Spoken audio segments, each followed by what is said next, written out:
We are here while we could not stream the game together because Spectrum. I love it. Spectrum. So, a hell of a showdown tonight and a close game for a good chunk of it. But I'm here with the one and only Urinating Tree to break it all down. Another not so great defensive performance for the Steelers. Chris Boswell, MVP. Hey, Boswell wins this team at least 3 games a year. He won you week 1 against the Jets. But the only guys who really more or less showed up, like Rodgers wasn't really the problem here. I feel like he wasn't, prime Rodgers. But at the same time, the second half, they did nothing. They had 49 yards of offense until that garbage drive. Garbage time drive, I should say. I think the real issue right now is once Deshaun Elliott went down, everything just went to shit. I know, as I said, a lot of people blame the ref ball, and there were some heinous calls. Like that offsides, that should have been. Dude, that offsides is blatant. What? I don't know. I'm just sitting there how is that not offsides? I know people said Tucker. He had a free play. Because there was Wilson, right? He threw it down the middle of the right side to Wilson. And it was incomplete, and there was okay, we're going to get another play. I want to talk about a few things, because the Steelers definitely looked a lot better in that first half, and one of the major reasons why, and he's been good now for a couple of straight games, is Jaylen Warren. They were running that ball. Packers have the #1 run defense in the league, and as that game was going on later in the first half, it seems like he was ripping off some chunks. They kept running over to that left side, and the blocking was good. He was able to catch the edge. And it was making a difference. I'm curious from your standpoint, where are you pointing the fingers at the most of going this is why the Steelers couldn't close out this game? I feel like it's an adjustment issue. The Packers adjusted in the second half. I don't think the Steelers really did anything there. I'm going to be honest there. If you look on Twitter right now, a lot of people are ripping on Tomlin, especially in terms of the stuff that's coming out of the local media. And I think a lot of that, once again, it's an adjustment. It more or less comes into an idea of where you're getting gashed on defense. I think they gave up something 326 yards of offense or something like that. And it shows what a true contender is to what the Steelers are. And Green Bay did what they had to do. They had a sloppy first half. I'm not going to lie about that. Yeah. No, it was rough. You're going to have that situation where Jaylen Warren's able to bust off plays. You were able to generate offense. The defense was able to clamp down on Jordan Love. McManus was missing kicks. Boswell was doing Boswell things. Yep. I think the problem is you weren't able to convert many of those field goals into touchdowns. I think that's what killed you in the end. But at the end of the day, you have to get more than 49 yards of offense before garbage time. And if you can't do that, guess what? You're going to lose. Problem with the Packers right now in terms of their cornerbacks is that they have no depth there, right? We have been ragging on Nate Hobbs, who has had rough games, and then we're talking about Nixon. Things definitely got cleaned up in that second half. The pass rush started to get after Rodgers a little bit more. The thing I want to talk to you about, too, is it really feels like, especially in the fourth quarter, you had Jordan Love through 20 consecutive completions. It is the most in Packers history since Brett Favre back in. Do you point to the defensive injuries? Because I know for the Steelers, before the Bengals game, there was a nice stretch there where you're Steelers defense looking good. They're actually able to step it up. But it just seems all that money that is invested in the defense, it's not showing up when it needs to. The problem is with the Steeler defense, it's based on it's a Tampa 2, so it relies on a lot of inside linebacker play and pressure on the quarterback. If TJ Watt and Cam Hayward aren't getting pressure, they're not doing the superhero shit. The reality is you're going to get situations like you saw the last 2 weeks. And the big thing that you notice, Jordan Love did not get sacked once. No. And if you're not getting pressure on that, TJ Watt had a few moments. He nearly had a few plays. Yep. But the problem is Jordan Love had all the time in the world. They were able to pick him apart, and the way to pick them apart, inside slants and out routes. And guess what they were running a lot of? Inside slants and out routes. Tucker Kraft, carte blanche. Oh, my God. But, dude, that first half was 3 and out, 3 and out, 3 and out, missed field goals everywhere, right? It was sloppy. But you got to shout out Matt LaFleur, man, because you talk about adjustments. Holy cow, they came out looking like a completely different team in that second half. DK Metcalf, which Leif was just talking about, holy cow, man. What the hell?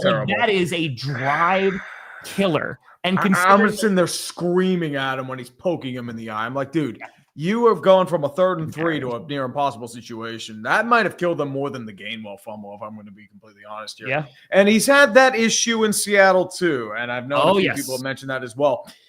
As I said, it's kind of like you replaced George Pickens with a rich man's George Pickens in terms of the contract. And that's the kind of thing that drives you up a wall because it's so unnecessary.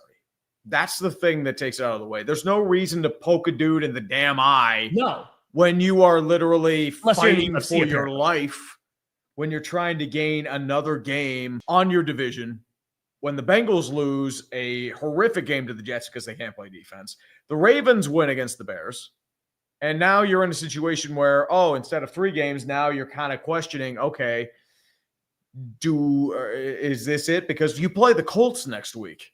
Yeah, and who are looking incredible. They're looking strong. And do you think you have a chance against them, or are you going to get blown out? Yeah.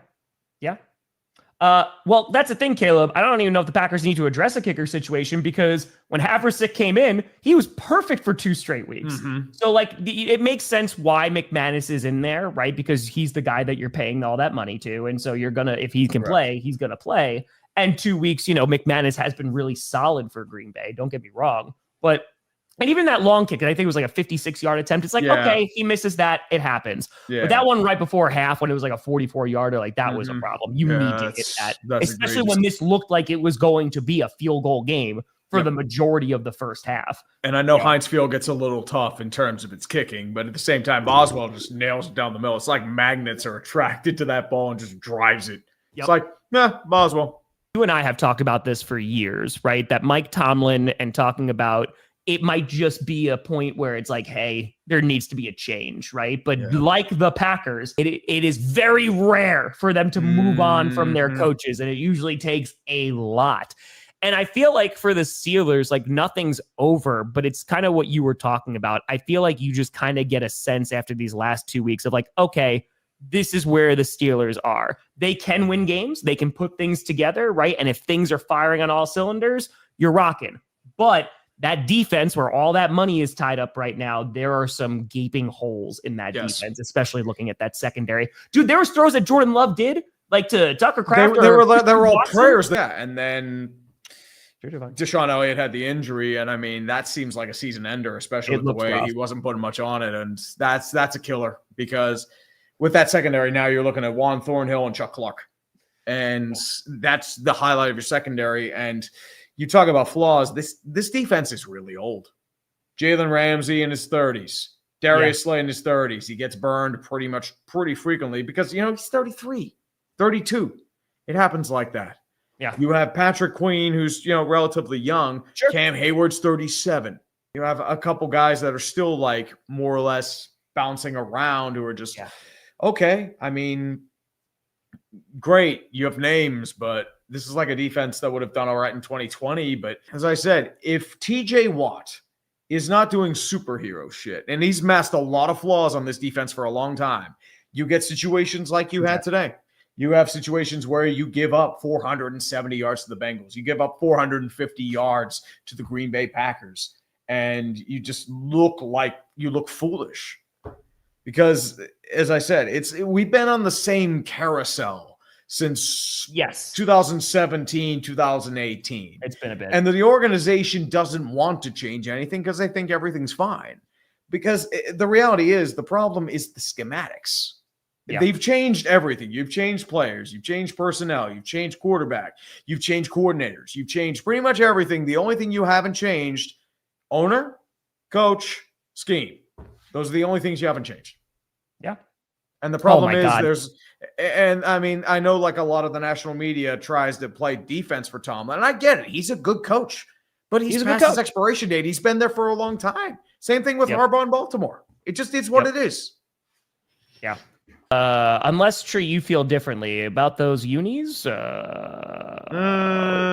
better than the Bumblebees. I am not a fan of the Bumblebees.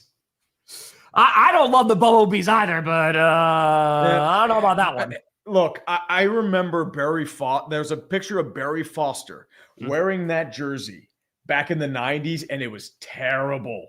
It was terrible. Let me see if I can find it real quick. Here is For 2 weeks the original jersey they had in 94, 95. It's even worse than they had now. This is the remake of what they had. It's bad. I will say the new one's even worse. Like, you have the the Pittsburgh logo right here. You have an ugly number right here. It's bad. You think these jerseys look bad? These ones were even worse. It was like the design like stopped tonight, like at their belly button. Like it was just, it looked unfinished. The pants were something. Yeah, I don't know. I mean, listen, if this was the biggest problem for the Steelers, you're doing okay. So yeah, no, it was like, where are you looking at for the Steelers kind of going forward? Are we still looking at like wild? Because the frustrating thing, if you're a Steelers fan, is this is probably the worst the AFC North has looked in a while. Yes, right? It was opened up pretty much right in your path. That's the problem, right? Because the Bengals don't have Joe Burrow, and you're like, okay, there's an opportunity there. The Cleveland Browns are the Cleveland Browns, and the Ravens, while they did get a big win today, right? They've been without Lamar Jackson. They have definitely not looked their best. I wouldn't be surprised if they have a little bit of a resurgence later in this season. But that's like taking advantage of this and building these divisional leads. And it feels like if they lost to, the thing is, you have to understand with the issue right now, the Ravens, for the next couple of weeks, they're playing the Dolphins, the Vikings, the Browns, and the Jets, and the Bengals again. They're probably going to win all those games. Yes, and the Steelers are playing the Colts, the Chargers, the Bengals, because who knows what happens, because Joe Flacco brought them again, the Bears, who could be pretty much a wild card, Bills and Ravens. So they are reaching a tough schedule, and if you're not careful, Steelers could be 4-5. Especially if Herbert balls out. And I know the Chargers are pretty banged up right now, but at the same time, it's one of those situations where you don't really want to move the needle. Yeah, I mean, and it's weird to say, but I mean, yeah, as I said, I figured the offense has usually been the problem. I didn't think the defense would be this bad. And I know, like, you get spoiled because, TJ Watt's just going to do TJ Watt things. And just, he'll be around forever. He is 30. You give him $41 million a year, but he's been relatively ineffective because teams have schemed against him because they don't move him around. They keep him in the same position. They threw up that graphic, right? Because there's like Micah Parsons and TJ Watt, and like the amount of like chip blocks and also like doubling. Yes. They was a ton on TJ Watt because exactly what you said. And the problem with the Steelers on that D line is they've never had someone else to be their opposite TJ Watt who can at least be effective enough to be somebody has to scheme for him. And that guy's just not on the team right now. Sometimes I know Alex Highsmith, they really like. He has had double-digit sacks in the past. So there is somebody you can scheme against. I know, as I said, like if you're not getting pressure, and the Tampa 2 relies on pressure. If you can't get pressure from the edge, pressure from the interior line, Cam Hayward just smacking down balls left and right, you're going to have issues like you've had the last 2 weeks because the secondary is just not built to defend. Yeah. Well, and for the Packers defense too, right? Because they look pretty damn good tonight. Like Rashawn Gary was a difference maker in this game, right? Like because they're trying to protect against Micah Parsons, and guess what? Rashawn Gary's going to get open space. And the other thing that we've been missing him for weeks was Devontae Wyatt being back on that defensive line. Like that also made a huge difference. You look at a lot of the runs that the Steelers were successful with in the first half. It was a lot of outside runs, like they were running away from him. So I think ultimately, like the Packers defense locked it down, and like that's why you pay Micah Parsons all that money, right? Exactly. Big time sack when it mattered, and it felt like Jordan Love was on one in that second half, and in order to beat him, you needed to play near perfect football. And while there was no complimentary football for the Packers in the first half, they finally found it in the second half, and it was just the opposite for the Steelers. Because, like, dude, they were up, they were looking real good in that first half, and it started to fall apart. Yeah, I was a lot more afraid for this game before the Bengals game.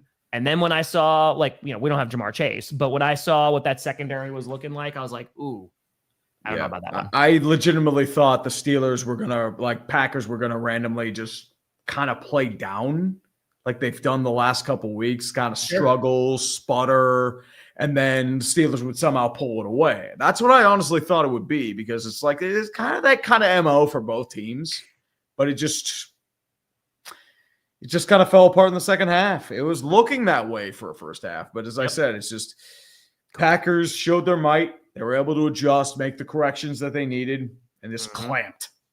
That's what you got. Dude, yeah, I mean, the AFC North is still wide open. I feel like if you are a Ravens fan, you feel a lot more optimism because the entirety of the AFC North lost, right? But that game has saved your chances right there. And the Steelers losing the last 2 games, I mean, you got a chance to just go wide open on that division. Yep. And now you're only a game back of the Bengals. You should be tied, but then the Bengals defense happened, and Ravens win, and they're back 2.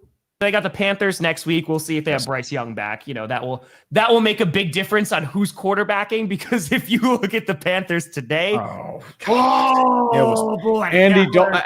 Do you think Andy Dalton should be investigated for potentially taking a dive? Because that was bad. It was ugly, man. It was very, very I think that whole team should be. That defense wasn't much better. Oh yeah. Definitely so, man. Hey, as I said, remember the facts. Favre won a Super Bowl at 27. Rodgers won a Super Bowl at 27. Jordan loves 27. Next Saturday, turns 27. Exactly. I appreciate you taking the time, Tree, and staying up late. I know it's 1 o'clock there on the East Coast. It's only midnight here. So, hey. Dude, YouTube time doesn't matter. It does not. But I appreciate you, brother. Folks, thanks so much for tuning in. We had over 4,000 people joining us here. Definitely, man. So I appreciate you all. We'll see. We actually should be doing a show on Thursday, so we'll see you again. Definitely, man. I've got a few punishments ready to go for it, so we should be good. That's it. Thanks so much for watching. I'm Tom Grossi. That's Urinating Tree. And I'm the losing guy today. Tree S. And you have been urinated? Urinated or Grossied? I don't know. GP Tree? I don't know. Yeah, GP Tree. We could do that.